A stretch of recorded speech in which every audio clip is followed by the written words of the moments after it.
চিকেনের দু পেঁয়াজি স্টাইলে চিকেন কারি। গোটা গোটা পেঁয়াজ থাকবে, তাতে খেতে ভীষণ সুস্বাদু হয়। নমস্কার, আমি অনিমা। অনিস কুকস অ্যান্ড ক্রিয়েশনের সকল বন্ধুদের স্বাগত।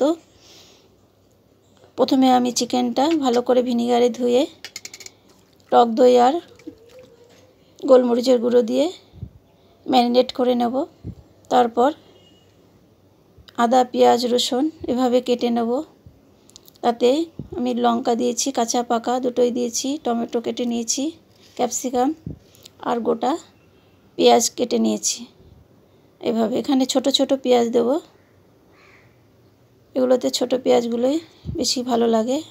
আর কড়াইয়ে 1 চামচ তেল দিয়ে এভাবে রসুন, আদা, পেঁয়াজ, লঙ্কা এগুলো সব ভেজে নেব। সঙ্গে একটু হলুদ দিয়ে দিলাম আর কুচনো ক্যাপসিকাম আর টমেটো দিয়ে দিলাম খানিকটা। এভাবে ভাজা ভাজা হয়ে গেলে একটু গোটা গরম মশলাও দিয়ে দেবো এর সঙ্গে। সব কিছু একসঙ্গে করে পেস্ট করে নেব। এভাবে মশলা দিয়ে রান্না করলে চিকেন কারি খেতেও ভীষণ ভালো লাগে। চিকেন তো নানানভাবেই রান্না করা যায়। আমি এইভাবে করে নিলাম। প্রথমে মশলাটা করে নিলাম, এরপরে আবার 2-3 চামচের মতো তেল দিয়ে গোটা পেঁয়াজটাও ভেজে নিলাম। লাল লাল করে একটু ভেজে নেব। নুন আর সামান্য হলুদ দিয়ে এভাবে ভেজে নেওয়ার পর তুলে নিলাম। আর গোটা গরম মশলা, কসুরি মেথি ফোড়ন দিয়ে কুচনো পেঁয়াজ, টমেটো, ক্যাপসিকাম সেটাও একটু ভেজে নিয়ে ম্যারিনেট করা চিকেনটা দিয়ে দিলাম। তারপরে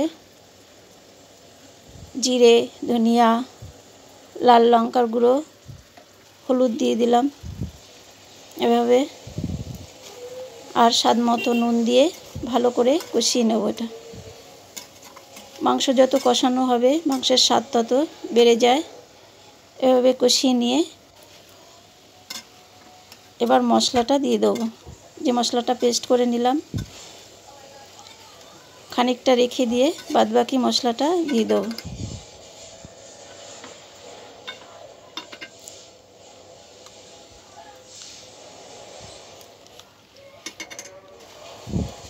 এই মশলাটা দেওয়ার পরে আবার কিছুক্ষণ নেড়ে চেড়ে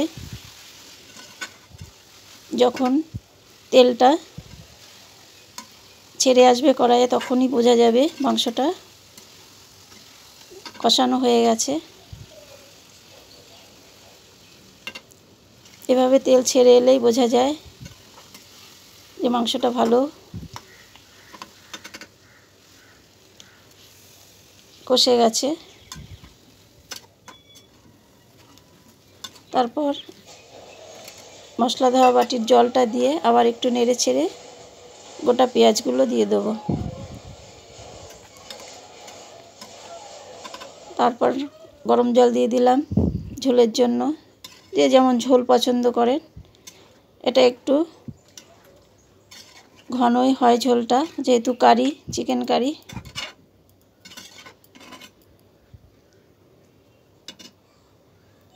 আর বাদবাকি মশলাটাও এবার দিয়ে একটু নেড়ে ছেড়ে মিনিট 10 মতো ঢেকে দিয়ে এভাবে ঢাকনা তুলে গরম মশলা আর সামান্য ঘি দিয়ে আর একটু ঢাকা দিয়ে এভাবে নামিয়ে নিলাম। তৈরি হয়ে গেল এভাবে গোটা গোটা পেঁয়াজ দিয়ে চিকেন কারি।